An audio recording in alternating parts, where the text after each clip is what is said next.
We're now going to take a look at some more super useful phrasal verbs that are going to really boost your native sounding English speaking skills. And we're going to be looking at some examples around visiting restaurants at times, and we're looking at phrasal verbs for go, put, and turn. So let's begin with phrasal verbs go. Our first very common phrase with go is go ahead. Now this, the main use of go ahead is to tell somebody they can do something. It's a really great phrase to give permission to somebody. And here we have the example, go ahead. You can order first. So it's a great phrase when somebody is maybe seeking permission or asking if it's okay to do something. You can say, yes, go ahead. You can do this, whatever it is you're requesting. Go along. This quite simply means to follow something when giving directions, whether that's a path or a road or a street, something similar. If you go along to the end of the street, you'll see the bar. Very useful when giving directions. Go back is a very common phrasal verb, and it simply means to return somewhere to a place. So here is an example. I'm going to go back to the room now. Go back to the room. It simply means I'm going to leave this place and go back to where I was previously. Go over. This is used in a way to check some information that was usually written down. It usually means to read back some information. In terms of restaurants, it can mean to go over, to reread, to confirm your order. That sounds great. I'll just go over your orders now. So in this example, it would be a waiter at a restaurant, and he's or she's saying, I'll just go over your orders now. In other words, I'm going to check that your order is correct, as noted down. And here we have final one for go, go for. And here is an example. Tomorrow, I'll go for a morning run. And it just simply means that you will plan to do something. I'll go for a run. I'll go for a workout. Quite often used with exercise too. So there are 5 really useful phrasal verbs for go. And of course, just to remind you, using phrasal verbs naturally is definitely a big boost in our fluency skills. Okay, now on to put, beginning with put out. Could you put out the light, please? So we can use put out in terms of both electricity and lights, but you could also use it for fire, say a campfire. You could say, oh, shall we put out the campfire now? But you can also use it for lighting. Oh, could you put out the lights in the kitchen, please? Put down. And this quite simply means to drop something, maybe not that quickly, but to drop something or to stop holding it. Hello, sir. You can put down your umbrella here. So this is possibly a waiter, a waitress saying to someone, you can leave your umbrella. You can put down your umbrella here. We'll keep it for you in the restaurant. Put off. So there's a few different ways that we can use put off. And in this example, it quite simply means to not think badly of something.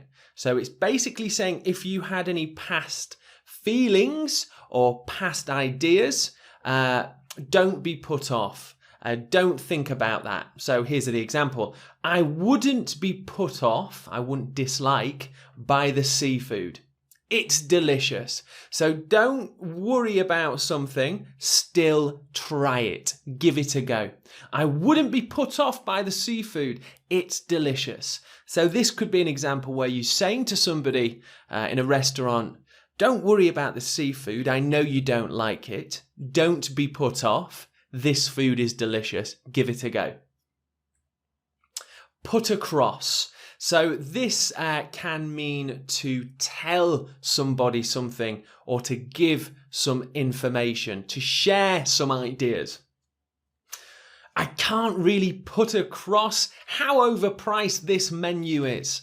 So it's kind of like saying, it's so overpriced, I can't even describe it. I can't put it across how overpriced the menu is. It's too difficult to describe.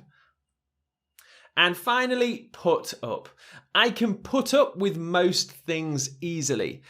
Put up in this sense means to accept not an ideal situation. It means to persist.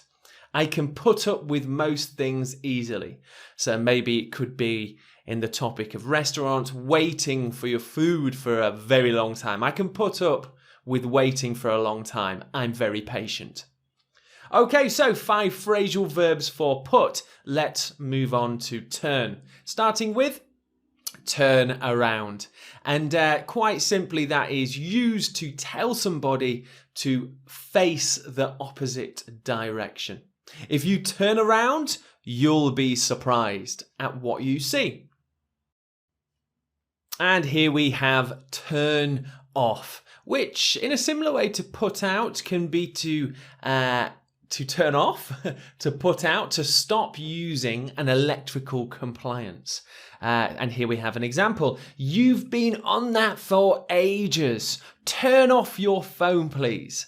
So in this example, it's somebody telling another person to switch off, to close, stop looking at their phone. You can also use it for lights, like put out. Turn off the lights, please. Turn off the television. Turn off the music. It means to stop using something. And here we have turn down. The phrasal verb here, turn down, means to not accept something, to not accept an offer. I'll have to turn down your offer of a new job. So this is somebody saying, I cannot accept your new job. Turn down. Turn against. Now, this is used when describing people or sometimes animals as well, when it means a positive relationship has now changed into a negative relationship. And in the extremes, it can also mean that this particular person is trying to make your life difficult. Oh, we had an argument and he's really turned against me now. So it's a very strong dislike, and at times it can be used to describe somebody who is actually trying to make your life a bit more difficult. Turn into.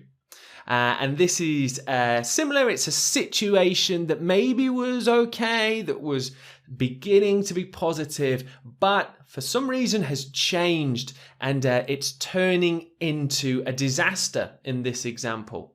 But you can also use it in a positive light as well. I wasn't sure about this holiday, but now it's turning into an amazing experience. So it's about an event or a situation that is changing from negative to positive or positive to negative. Okay, so that is your 5 verbal phrases or phrasal verbs, for turn. And that brings us to the end of this lesson. So see you in the next lesson.